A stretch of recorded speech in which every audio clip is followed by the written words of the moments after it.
বালা সব মাছগুলো দেখাস না আমার থুরা তুলা মারি ঠিক আছে খুব সুন্দর মাছ রে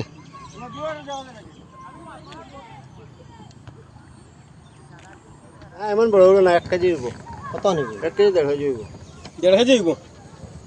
মোবাইল তো দেখা যায় এটা পুরা 1.5 কেজি মাছ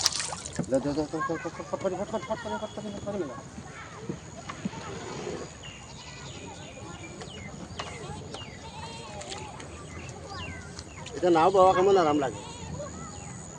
হ্যাঁ হ্যাঁ এটা নাও বাবা কেমন আরাম লাগে না কষ্ট আছে এলেও বেজান দিকদারিও আছে আমরা তুইটা কিছু কম নাইলে মোটর একটা লাগাই দিলাম মোটর লাগালে তুমি নাজাল বাইতে পারতাম হ্যাঁ কষ্ট হইব মনে যেন চাও না যাও মাছ কয় কেজি হইব এগুলো তো 1.5 কেজি হইব 1.5 মাছ তো উঠো উঠো